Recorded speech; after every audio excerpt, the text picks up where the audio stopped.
Welcome back to Progressively Incorrect. My name is Dr. Zach Rochelle, and today I have the great pleasure of interviewing Kimberly Berens, the author of Blind Spots, Why Students Fail and the Science That Can Save Them, and the founder of Fit Learning, an organization that combines the science of learning, precision teaching, direct instruction, and curriculum-based measurement into one comprehensive approach.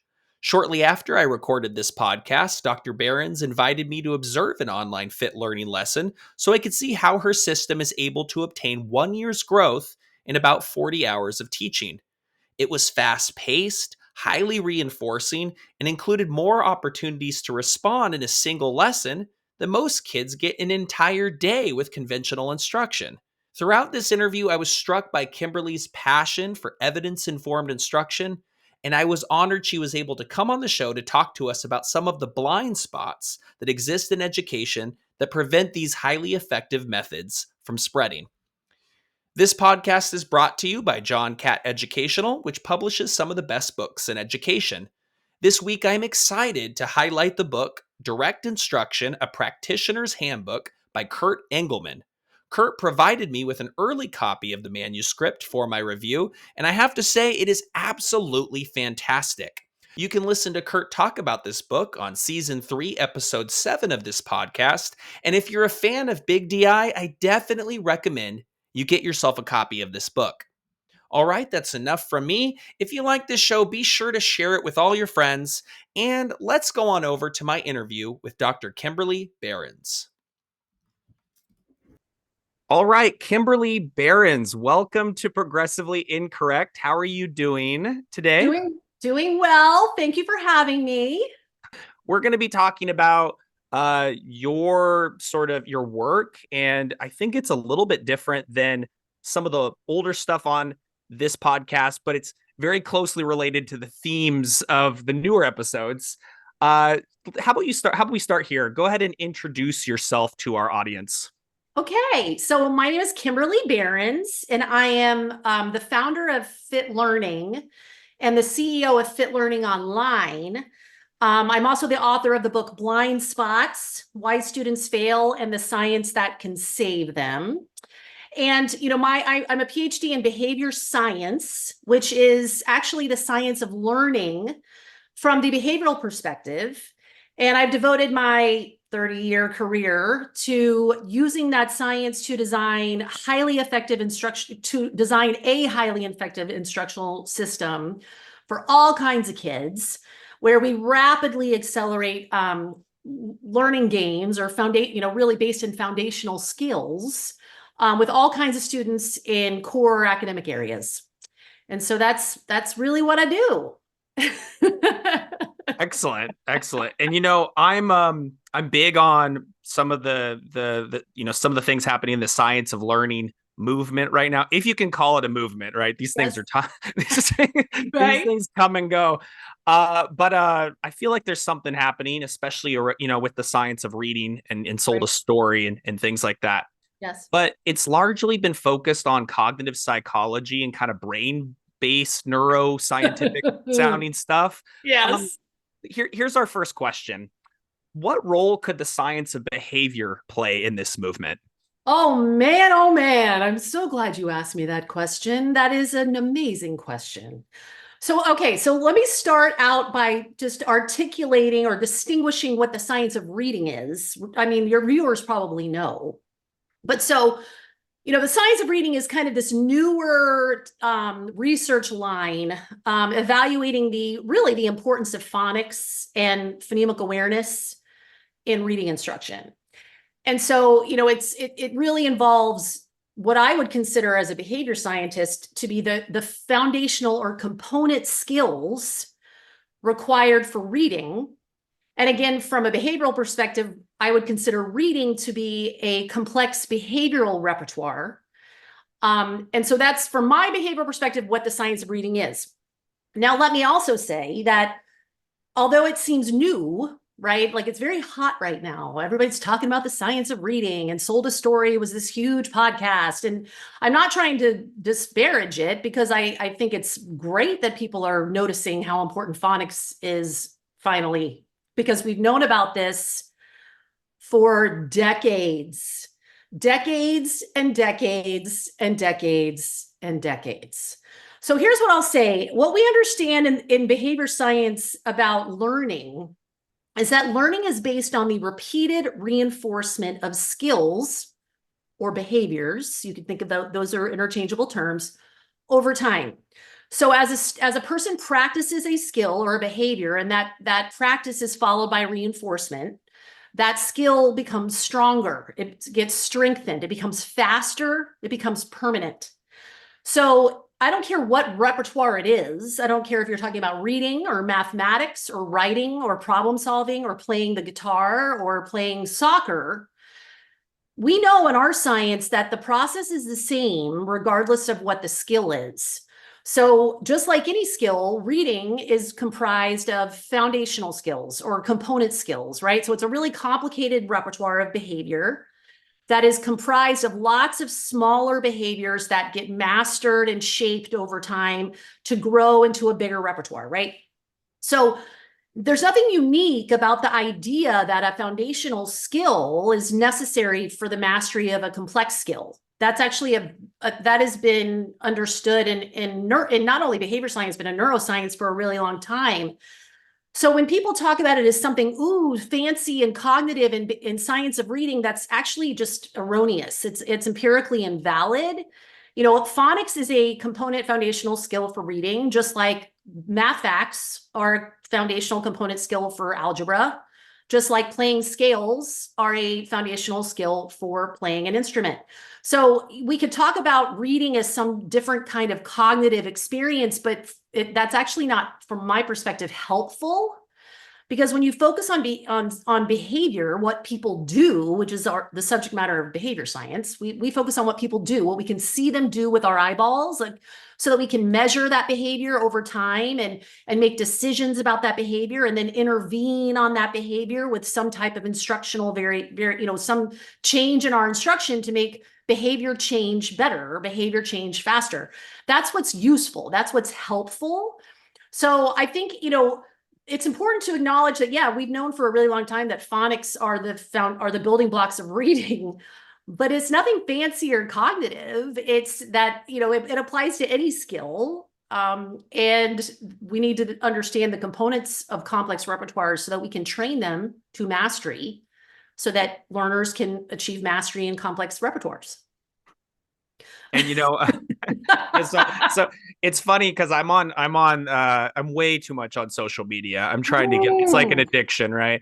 But the minute I start talking like that, you get someone pops up like, "Oh, you're a behaviorist, right? He's a like that's something that's I bad." hope you say, "Yes, I am," proudly, or actually better yet, don't even engage. I don't engage in those kinds of social media interactions. I find them very unuseful. But well, I think let's go to this question that will dig into what you said, which is around maybe some barriers. Maybe these are myths, we could say, around behavioral approaches. Right. I want to hear you address them because I would love it. And I've written a whole book on this. So there's an entire chapter in my book called The Myths. So that's in Blind Spots, Why Students Fail and the Science That Can Save Them. There is a chapter on the myths, but I'm happy to answer some of them here as well. And these come from a lot of times my interactions with people. Okay. So for example, first one, a behavioral approach will ignore identities, traumas, the anxieties of individuals by focusing only on things that can be observed is something I hear quite often. Right. So I profoundly not only disagree with that, but that's actually factually incorrect. So when you're, and this happens all the time, and this is, look, my science has been around since the 1930s. And this has been the rap that my science has gotten since the beginning of my science, because people somehow are very afraid of the notion that our environment, our experiences in the environment can actually play a very influential role in how we behave. And I talk about this, about why that is in my book, because people are very afraid of that idea. But unfortunately, whether or not people are afraid of it or not, it's factually what happens. I mean, we've evolved as a species to actually learn through it, through very specific interactions with our environments, which actually make a lot of sense. So when you say that behavior scientists or behaviorists ignore the history of the individual, that could not be more incorrect, because the science of behavior is in fact the study of the individual person with respect to their current and historical context. So we can understand nothing about a behavior by simply observing it in the present moment. That tells us nothing, because what we have to understand is the history of that behavior. For instance, how it was established. So for example, if I have a child who's throwing a temper tantrum, and I'm observing that child once throw a temper tantrum with his mother, that one observation is going to tell me nothing. What I have to do is continue to observe that behavior over time and look at the interaction between the mom and her toddler. And not only that, the context in which the tantrum is occurring. So is the tantrum occurring when mom asks the toddler to do something the toddler doesn't want to do? And then the toddler engages in a tantrum and that demand is removed so the child doesn't have to follow through on the demand?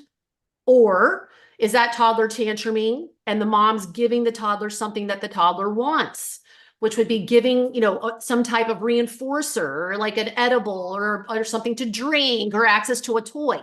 So again, ignoring the history of an organ of an individual is absolutely not what behavior scientists do, and we would be extremely ineffective at our jobs if we did that. Now, when you talk about anxiety, when you talk about those kinds of psychological terms, that's a very slippery slope, because when you talk about something like anxiety, that's used very often as an explanation for behavior. So for instance, when you have a child who's given, my expertise is in the area of academic behavior. So I've done this for 30 years. I run an entire huge organization, and we dramatically transform the learning outcomes of all kinds of kids in academic areas. So I have a lot of kids who have really unfortunate learning histories around academics. So when they come into sessions with us, oftentimes a math, for instance, let's say a math test or a math program gets put in front of the child, and they start engaging in what you might describe as anxious behavior, right? Maybe they start breathing louder or sweating, or they say they don't want to do it, right? So I'm not going to ignore that those physiological things are occurring for that child, but what I am going to do is I'm going to examine why a math experience is so aversive. Why is the presence of math is such an aversive stimulus for this child? And then I'm going to do whatever I need to do to change that relationship. Meaning I'm going to break a math skill down into its tiny little parts, and I'm going to give that kid lots of reinforced practice on the parts to get them way more fluent and competent in math, so that math is not such a negative experience.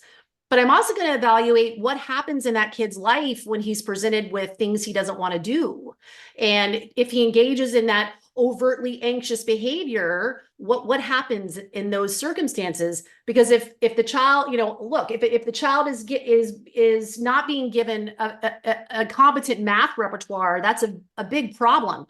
But if a child also has a competent math repertoire, but just because they behave in this way, all the requirements to do math and homework go away, well, that's also not a very functional, relationship with the child. So, I profoundly disagree with those statements. And that's not at all how I do behavior science. That would be my response to that issue.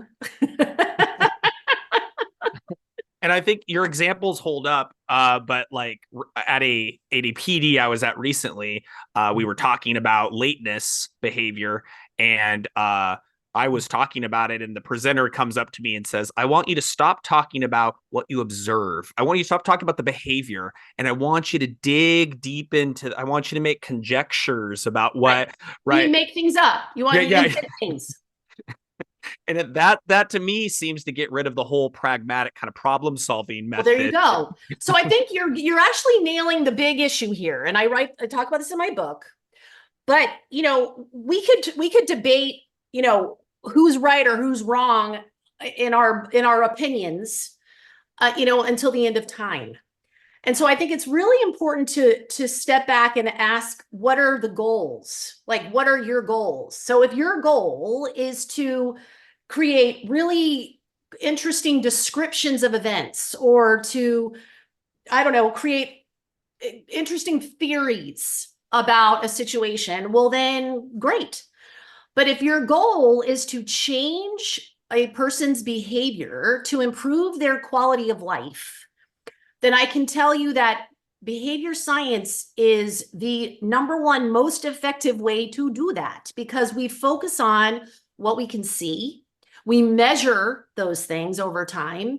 We engage in interventions and then measure some more to evaluate if the change has gone in the right direction. So if it's an aberrant behavior or a maladaptive behavior that's getting in the way of a child's life, we want that to decrease.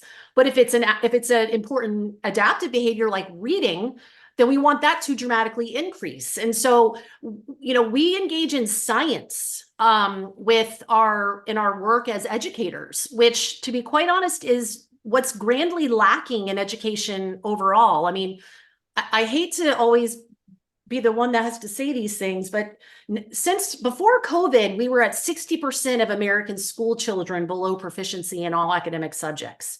Since COVID, we're now at 70%. And if you only look at children of color or those living in poverty, we're at 90% below proficiency. And the educational establishment has based itself, and this is in my book, on opinions, belief systems, theories, and ideology since the dawn of public education. And this is the state we're in. I want you to then compare that to areas where science runs the show, like medicine, agriculture, architecture, engineering, technology. I want you to consider the vast advances that have been achieved in those fields since the dawn of public education, and compare where we are in our education system. And I think we could all say to ourselves, we could be doing better in how we're educating our kids. And if we look at anything, I think we know that if we want to do things with precision, with profound effectiveness, and make rapid advances, that requires science, not opinions, beliefs, and theories. Yeah, I couldn't agree. You're on the right show, right? You're on the right show. The folks listening are like, "Oh, Zach's loving this." Oh no. Let's keep going into some of these critiques, I suppose. That one around kind of the ignoring the prior history to focus on the present, I suppose. Here's another one I hear, which is, I'm sure you've heard this one, which is that behavioral approaches are like coercive, or that they're dehumanizing in a sense compared to alternatives. Right. Well, I mean, and look, again, all behavioral providers are not the same, right? But what I will say is, if the implication is that when you are intentionally programming reinforcement experiences to intentionally increase or strengthen a repertoire, I would absolutely disagree with the statement that that is coercive. I think that here's the thing that people don't like, but is a fact, is that our behavior is strengthened by its consequences, whether you like it or not. That is just how we've evolved as a species to learn from the environment. So when you have haphazard consequences happening all over the place because that's not understood, meaning you have parents who are inadvertently reinforcing aberrant behavior that then interferes with the child's relationships with that parent, with their siblings, their ability to learn in school, their ability to be coachable. I would say that that's a very unfortunate situation, which happens with a lot of kids in the world. And when you understand the power of behavior science, then you actually can engineer your child's environment so that you are intentionally reinforcing the behavior that you want to increase. And you're not actually accidentally reinforcing the very behavior that then drives you crazy and that actually interferes with that child's life and that child's functioning and that child's success. So I would profoundly disagree with the notion that intentionally designing effective reinforcement systems is coercive. What I think is coercive is actually suggesting, which is what happens in schools, that it's all about a child's self-esteem, yet none of those kids are learning to read. None of those kids can do math. None of those kids can write.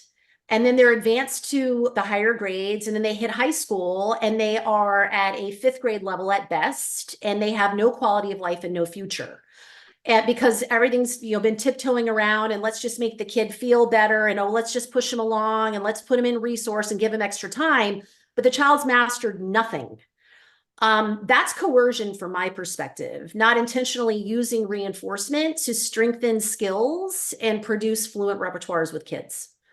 So that's my And then perspective. the reply to that, the rebuttal might be that, but I want them to do it because they want to. I want them to be intrinsically Oh, motivated. so the myth of intrinsic motivation. This is my favorite one. All right. So there's absolutely zero evidence, zero, zip, zilch, that a particular behavior or that some kids are born intrinsically motivated to read, for example, and some are not. There is zero evidence of that. What there is evidence of is that there's kids who are born into certain types of families that create highly enriched environments so that kids at a very young age are interacting with letters, with letter sounds, are having books read to them, are looking at books themselves. They're playing with academic toys. And guess what? Those kids tend to acquire early literacy skills. And guess what? Those kids seem to appear that they're intrinsically motivated to read. They weren't intrinsically motivated to learn to read. They actually were provided with an environment that reinforced reading, and they were able to acquire that skill. And then guess what? Yes, they actually came into contact with the naturally reinforcing properties of reading. But that doesn't happen until a child can actually frickin' read. And so what do you do when you have a kid who's not? So if a kid's supposed to be intrinsically motivated to read, but doesn't read and doesn't want to read, then what are you going to do? Do you tell me how you're going to change their intrinsic motivation? And I promise you, you won't, because no one ever has. You know how you change that? You establish fluent reading skills. You actually get them engaging in phonics and decoding and reading words. And you do that by providing a lot of reinforcement for their participation in fluency-based or whatever type of practice. We would do fluency-based practice, but whatever type of practice you do, you got to use some type of reinforcer to bridge the gap until that behavior is so masterful that it's actually fun to engage in it. So things that are called intrinsically motivated are actually mastered. Those are masterful repertoires that a person enjoys performing. But it's not fun to perform a skill that you suck at. It's actually not fun at all, and kids want to avoid it, which is why it's really important for educators to know how to design instruction and design practice in such a way that that a child will participate in it, so that they can master the skills they need to then access the naturally reinforcing properties of being good at that skill. But that requires extrinsic reinforcement first, always. It's kind of interesting how the folks who kind of put themselves up on a pedestal by talking about intrinsic motivation tend to blame the child in that instance, where from a behavioral approach, or Never. I'm a big Zig Engelman kind of fan. Of course. Direct instruction, right? Yeah. I'm a big direct instruction approach. We're really always going to blame the instruction or the environment, right? Every single time. It's like that you admire a child if you admire a child for their talent and blame them for their failure, it gets you nowhere. What you want to do is evaluate why is this particular kid gotten so good at this? And why is this kid not gotten good at this? And what kind of a history, what kind of experiences has this kid had with this skill versus this kid? And how do I change this kid's experience with this skill? It's my job. I got to tell you, the learning disabilities freaking crisis, a kid who can't read, it's naturally they have dyslexia. Are you kidding me? I mean, no. How about they've never learned phonics? They don't know how to decode words. They can't read words. There's a million other explanations for this. In behavior science, we never blame the organism or the human or the person that we might be working with ever. We're going to evaluate the environment our role in the role of everyone in that environment with respect to what's occurring for that person. Always. Perfect. Here's another one I hear. Okay.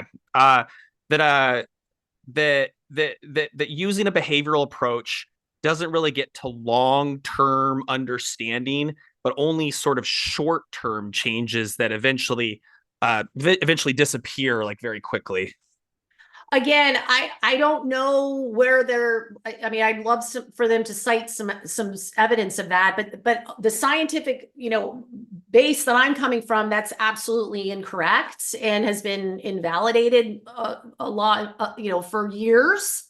So, when people come up with these baseless claims, that it would be nice if there was maybe a research list for them to point to. But so it's not only behavior science, but this has also been, has been reinforced in neuroscience.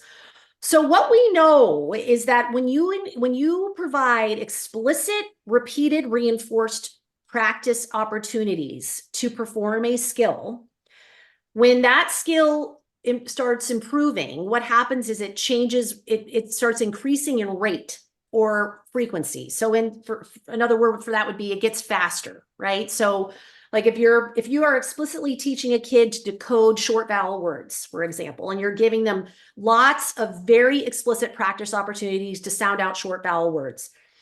When I talk about increasing in rate, what that means, because this is how we measure everything in behavior science, that child might go from 10 per minute to 17 per minute to 25 per minute to 30, so on and so forth, until they're doing it at 100 per minute, which is where they really should be.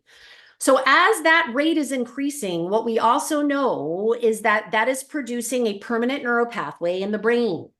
So what really drives me crazy when you mentioned this in the beginning about the brain stuff that's always brought into the science of reading, that's also done in such a weird way, because we know that that learning is a symbiotic relationship between the behaving person, their environment, right, their genes, and their neurology, which all works together. So as a skill is practiced and reinforced, that's actually producing a neurological change in the brain. But it's not just the brain that's changing, it's the entire organism, it's the entire person is changing. People just want to take their brains out and we're brains walking around in jars. It actually doesn't work like that. Like the brain is a part of a very complicated system that is a human being in the learning process. So it's their biology, their genetics, their behavior, their environment, all interacting to change their neurology when that repeated practice is happening.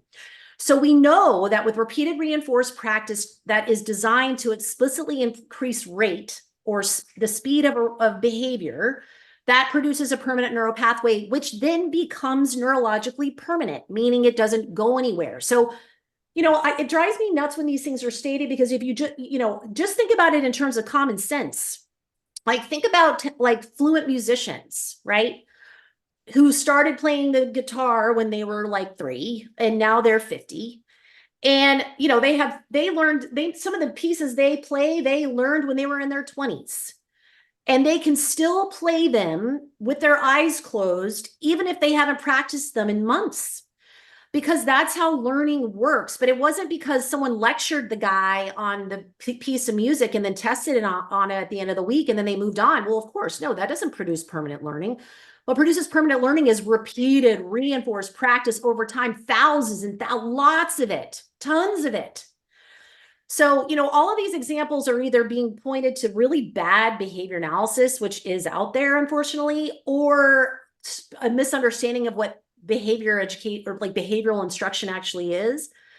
But if it's done the right way, which is measuring rate of response over time and explicitly creating the kind of practice opportunities to increase rate on skills, and then testing for that kind of phenomena, retention is what we would call it in behavior science, that's empirically actually invalid, that statement. It's not true.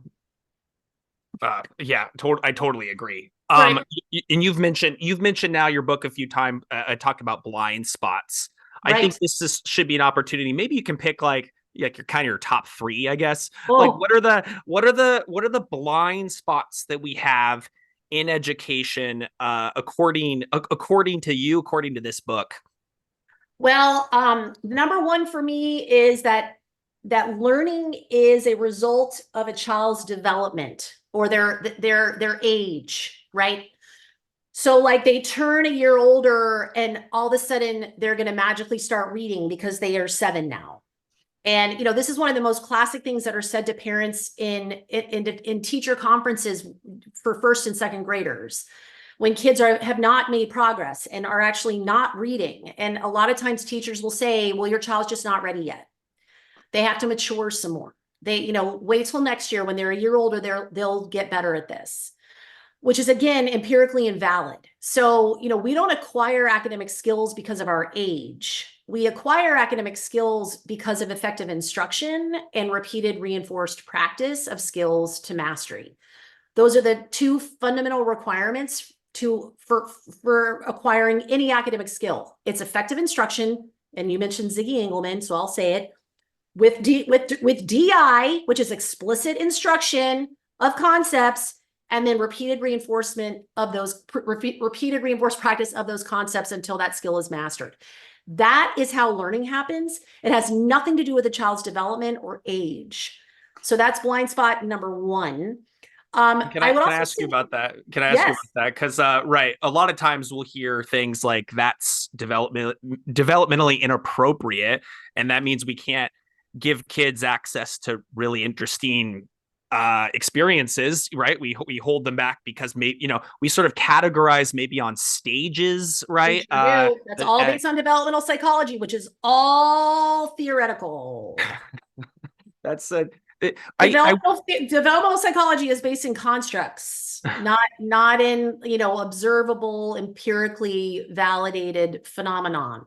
So the notion that because physical milestones, learning to walk, learning to grab, those often do occur similarly with kids because they're similarly surrounded in their environments with those kinds of things that promote learning those kinds of skills.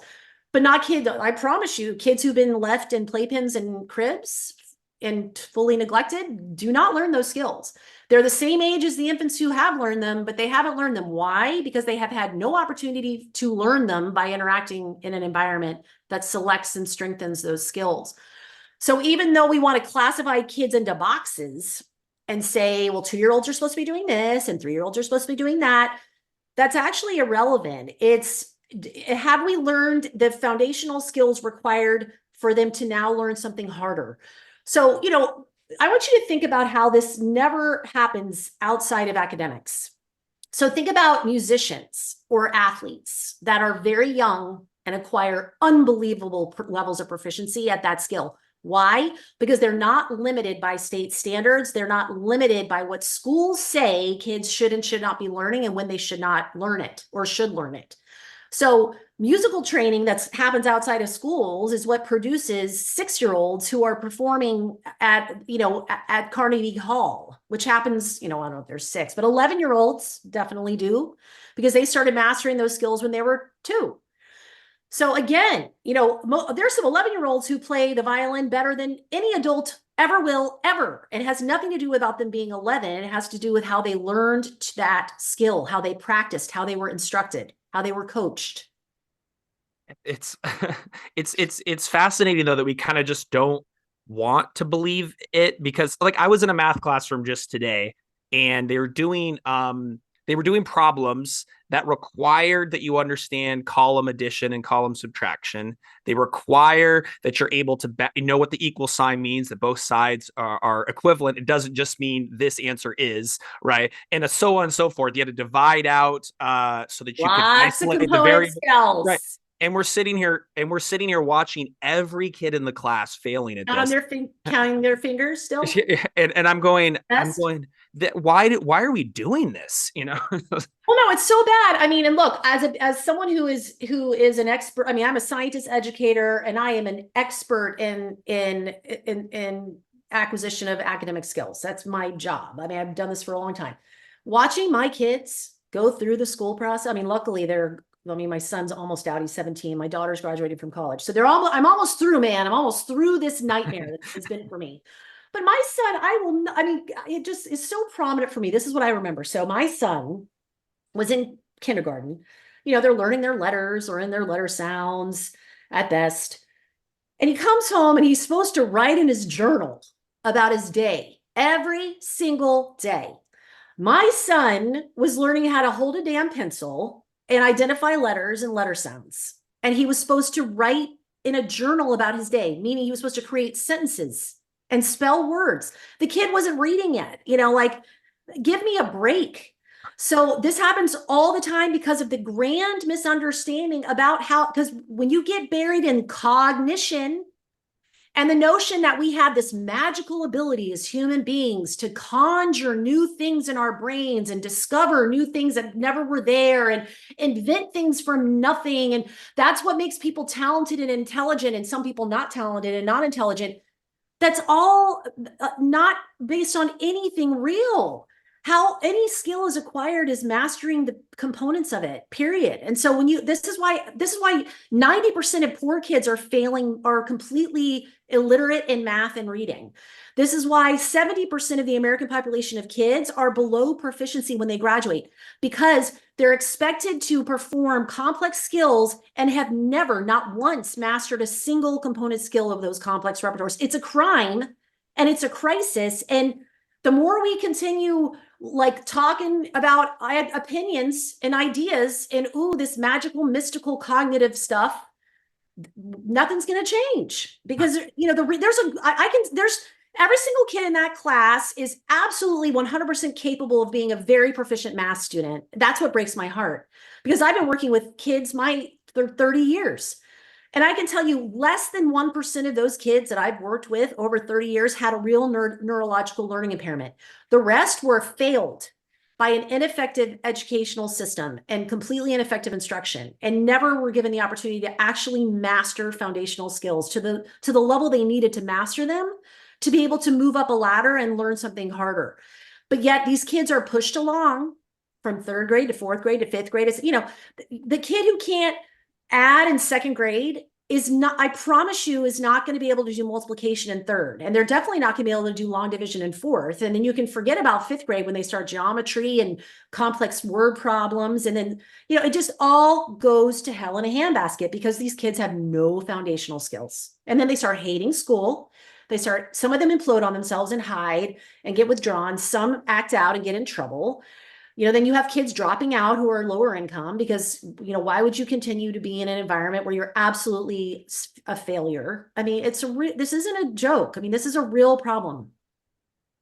And it really upsets me. Yeah. It bothers me too. Well, because I walk those kids into a different room, and as they're walking into that room, because I do intervention, they when it's their first day, they say, oh yeah, this is the dumb group, or the dumb kids. And they come into to sit in that room, and all of a sudden it's fast paced, it's exciting, it's right at their level because they're homogeneously grouped, right? And they make progress very, very fast. Of course they do. There's nothing wrong with their ability to learn. That's a school problem. That's, I always say with this whole look, I've done a lot of podcasts on learning disabilities, and there's a whole part of my book on this. But when we medicalize ineffective instruction, when we medicalize school failure, that is what allows, this all to continue. So when ineffective reading instruction is then called dyslexia, when ineffective math instruction is called dyscalculia, when ineffective classroom instruction in general, which does not use direct instruction and is all lecture-based with hand raising and no opportunity for kids to actually be rapidly and continuously engaged, guess what we call that? Attention deficit disorder. So when we are actually ensuring that our kids do not master skills, are not engaged, and do not learn to make really rapid, finite discriminations, either visually or in the auditory channel, then and then we slap labels on these kids and absolve ourselves of responsibility. Oh, well, he can't read because he has dyslexia, not because he's had really ineffective reading instruction. Nothing changes. And so I can't tell you how I try to counsel parents about being empowered If your kid learned everything like naturally since birth, and the first time your child struggled to learn anything was when they started school, well, I'm sorry, I smell a rat, man. Your kid learned to talk and walk and play with toys and engage in imaginary play and make friends and learn to play some sports and maybe even started playing a musical instrument, and all that went great. And suddenly they struggle to learn to read because the school's in charge and now they have a learning disability. I don't think so. That's not how it works. But that is how it happened. I mean, so many kids are classified, so many that never had a problem learning anything else. What does that tell us? This is stressing me out. This This is is what drives stressing me me out a crazy. little bit. I have kids who come into fit and they have all these learning disability classifications, yet they are ranked tennis players. They are like the best at certain video games in the world. Like these kids like have world rankings in video games, and they're unbelievable musicians, and yet they're learning disabled because they never learned to read effectively. No, there's nothing wrong. Uh-oh, did I just lose you? I'm so sorry. My screen just I'm here. It doesn't work like that. And and kids believe it. Kids absolutely believe that when they're told that they have something wrong with them, guess what? They believe that. And it's not true. Well, I think some of your blind spots got wrapped into this, but what would you say are your next two blind spots that you started with? Developmental the psychology kind of driving a lot of our system. What else is there in that book? So, content over competency goes hand in hand with the whole exposure theory of learning, right? So those are kind of combined. So when you think about the traditional practice in education, I always equate it to like throwing spaghetti at the wall and hoping something sticks, right? So if you look at state standards, like schools are always trying to like fix the problem, but unfortunately they don't understand the true nature of the problem because they're not trained in the science behind the learning process. And so one of the classic things that happens is, we've got to teach more sooner, right? Which is why you have like kindergartners expected to journal about their day, and like first graders are learning about verbs and nouns when they still can't even read, right? Like they're learning grammar when they have no business learning grammar. So that goes hand in hand with like content over competency. And the idea that that we need to just expose kids to lots and lots and lots of stuff and learning will happen. And if it doesn't happen, then there's something wrong with the kid, right? And so the ones that it does happen for, see, there you go. That's why what we do works, because that kid learned it. But the 70% of the kids in the class that failed must have something wrong with them. So I'll tell you, like the notion of throwing spaghetti at the wall over and over and over again, every week of the school year, throwing spaghetti at the wall, testing kids on that spaghetti, and then moving to a new handful of spaghetti and throwing that handful of spaghetti at the wall, testing the kids on that handful of spaghetti and moving on. It's a disaster. So, when you push content over competency, this is what happens, is that you have a majority of kids who are below the proficient level. And that doesn't even get to how few kids we have graduating at the advanced level in the United States, which is shockingly low. I mean, well below 10% of American kids graduate at the advanced level, which is a big problem since we have some pretty important problems to solve as a species. I mean, I'm just saying, we kind of need some smart, well-educated, competent human beings to solve some really complicated things. So we need kids graduating. I mean, forget proficiency. We need kids graduating at the advanced level. Like we need a lot of kids graduating at the advanced level. That's never going to happen when you're throwing a handful of spaghetti at the wall every week and testing them on it and then moving on to a new handful of spaghetti. It should be less about content and more about understanding, like we do in behavior science, and particularly at Fit Learning, my organization. We understand the essential foundational skills kids need to have. And if you take the time to produce true mastery, fluency, automaticity in those skills, you get all kinds of free outcomes, which we call generative outcomes. So like, for instance, if you get kids fluent at phonics, and I mean 100 phonics sounds a minute. I mean, when we put a sheet of phonics sounds in front of a kid, they can say 100 phonics a minute. That's the fluency criteria at Fit Learning. When you do that, you wouldn't be surprised to know that then when you teach them with good, effective, direct instruction, the rule for short versus long vowel words, and then you put a sheet of short and long vowel words in front of them, guess what happens? They can generatively decode those words fluently. Why? Because they've learned the concept of short versus long vowel, and they are profoundly fluent in their phonics. So guess what happens? In a fraction of the time, you get an unbelievably proficient repertoire on a skill you barely had to teach because you took the time to establish a fluent foundation. So schools need to change the whole system. It should be less about content, and more about mastery, particularly in the early primary grades.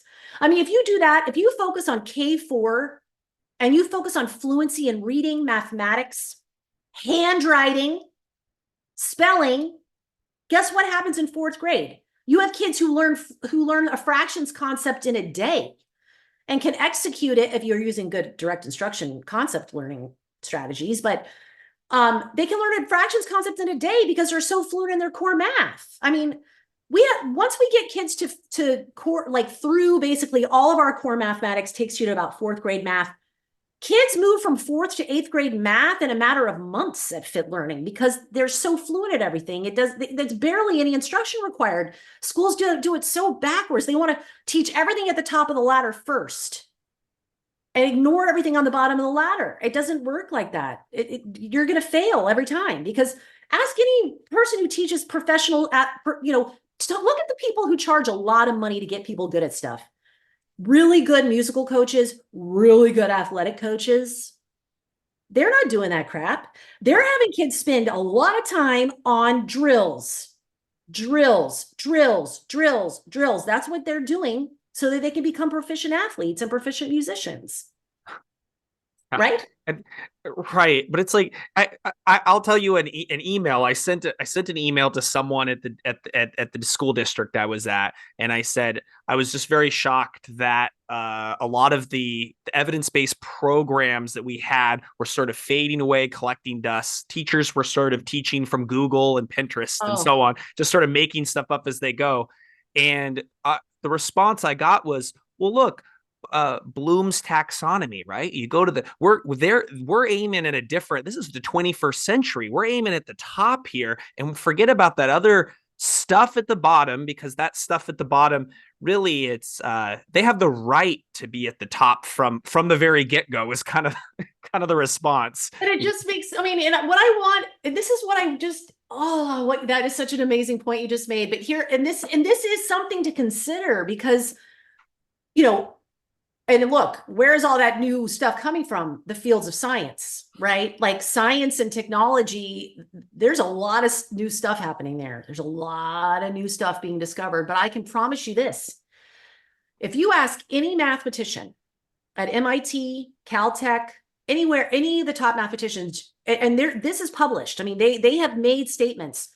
This new math that schools think is the answer to 21st century math, the top mathematicians in the world find it horrific.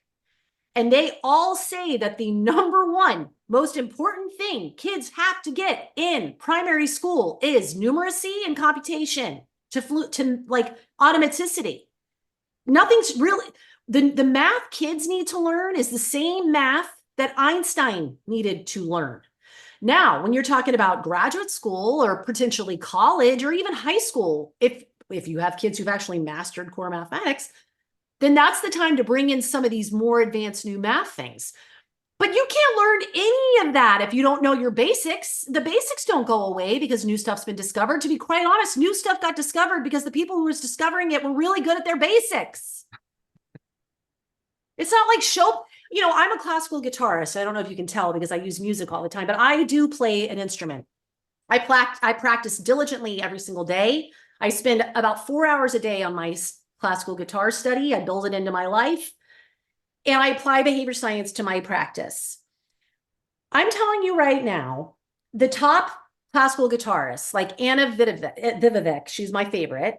She is a profoundly proficient classical guitarist. I promise you that she acquired her mastery of that instrument the exact same way I am. Now, she's been doing it for a heck of a lot longer, and she probably she devoted her entire life to it. So she spent, 10, 20, 30 times more, time doing it in her life than I can in mine. She didn't become one of the top classical guitarists in the world by doing something fancy to begin with.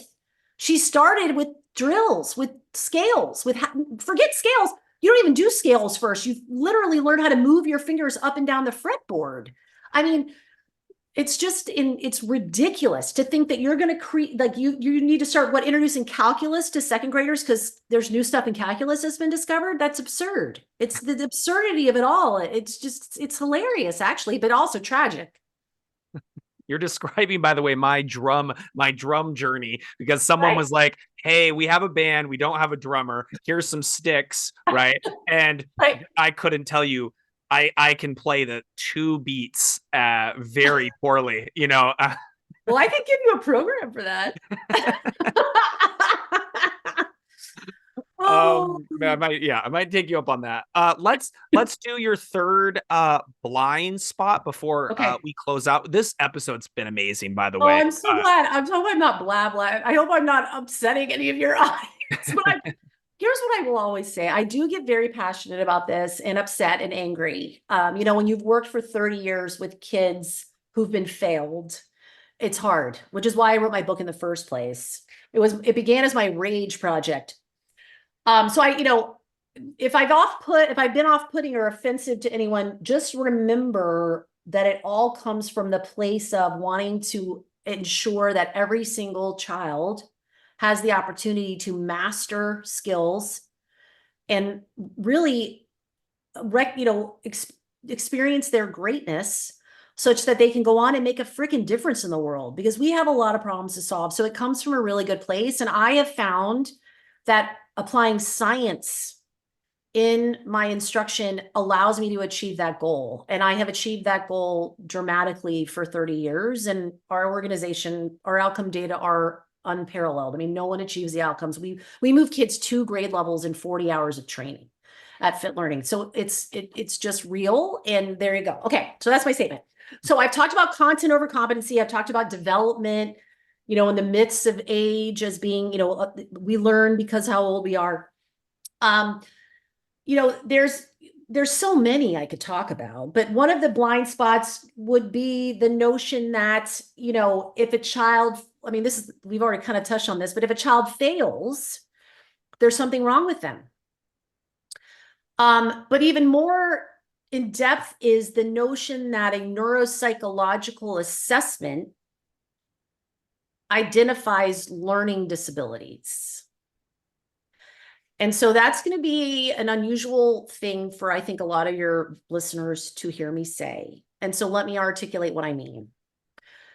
So when a psychologist gives a child a battery of psychological assessments, what those assessments actually measure are behavior. And I want you to think about that logically, right? So a child is performing a skill that has been occasioned by that test, right? And when I say performing a skill, I mean doing something, which is behavior. And in behavior science, again, thinking is behavior. Like, we do not discard thinking. Thinking is a doing. People learn to think better, think faster, think clearer, think more logically. That's all trainable, okay? So thinking is behavior, and so is writing, so is reading, so is saying things out loud, so is hearing things and saying things. So when kids are being assessed, they're performing a skill, meaning they're behaving, okay? Then as a function of their performance on that assessment, the psychologist then makes an inference about what that performance means with respect to a learning disability. But I want to be really clear that that's exactly what it is, an inference. Dyslexia has never once been directly measured, ever. Not once. It's never been directly measured by a brain scan study, and it's never been directly measured by an assessment. Dyslexia is a construct that people use to describe a way of behaving with respect to reading material, right? Like kids often reverse letters, put phonemes in the wrong place, read from the wrong direction, leave things out that should be there, put things in that should be there. By the way, that's all the stuff that new readers or disfluent readers do, by the way. They all do that. So an inference is made about what that performance on a neuropsychological test means, but that's all it is an inference. Learning has never been evaluated in that assessment. That is performance, because learning is actually evaluating behavior over time.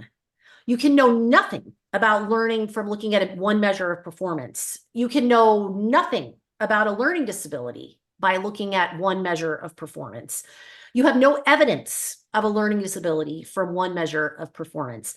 And that's another thing I will tell you as a behavior scientist who we assess children all day long at FIT. We would never diagnose them with anything from those assessments. Those assessments are a way for us to look at their skills and what skills are deficit and need to be improved based on instruction and practice. But there's no evidence of any of those things in a neuropsychological assessment. But from those assessments, a determination is made. Your child has dyslexia. Your child has dyscalculia. Your child has ADHD.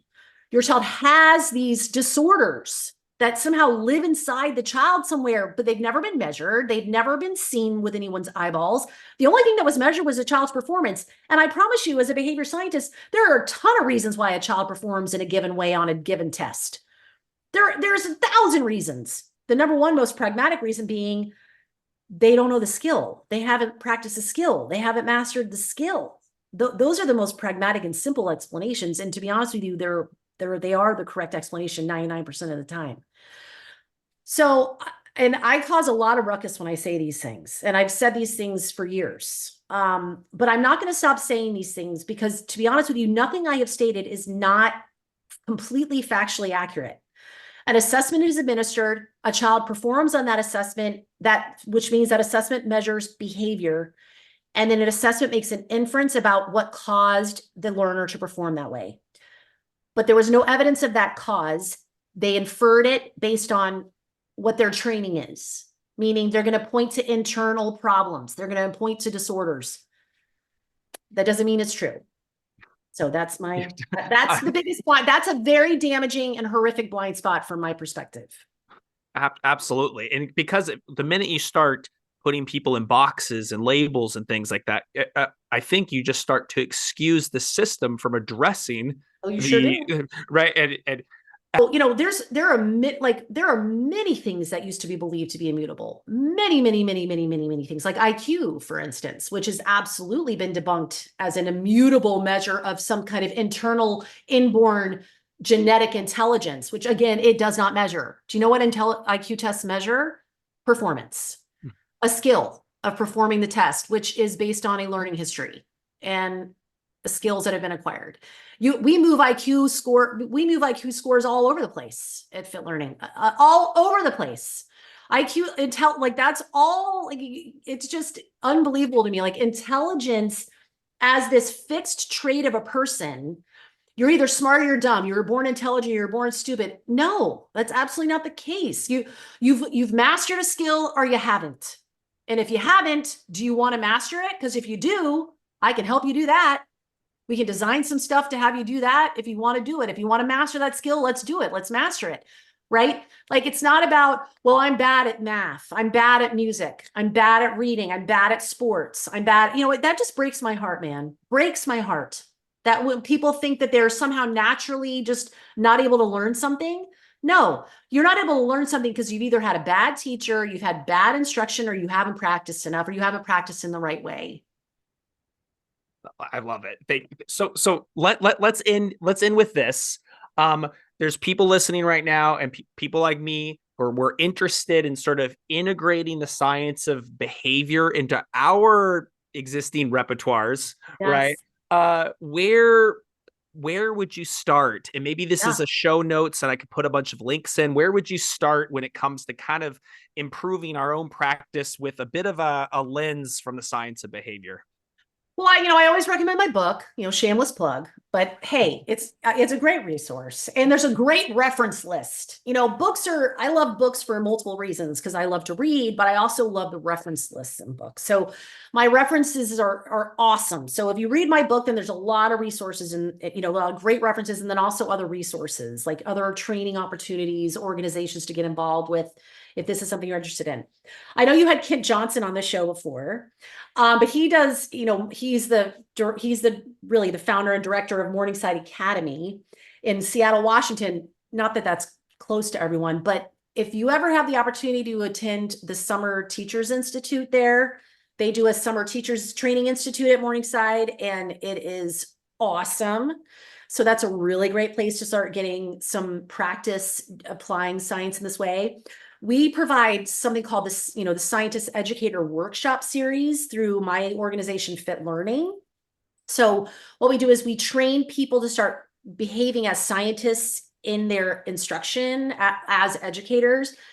So we start teaching you how to start applying this, a behavior science to your practice. And we conduct those in workshops and trainings so that you can get more information on by looking at Fit Learning, the Fit Learning website, which is www.fitlearning.com. You can get, information on how to do a scientist educator training from there. So those are really there's a ton of resources in my book, in the back of my book as well. And I'm happy to provide you some more if you want to put them in the show notes, but those are 3 really good ones: Morningside Teachers Institute, Scientist Educator Training with Fit Learning, and my book. Awesome. Well, Dr. Kimberly Berens, thank you so much for coming on the show. I hope we can work together on something sometime. I love it. I think you sounded so good. And so I think they're going to, thank you. I'm glad. The audience is going to love it. For listeners, thank you for tuning in. As always, I'm going to keep on putting these episodes out on a sort of bi-weekly or monthly basis as I have time to do them. Thank you so much, Dr. Berens. Take care. Thank you so much.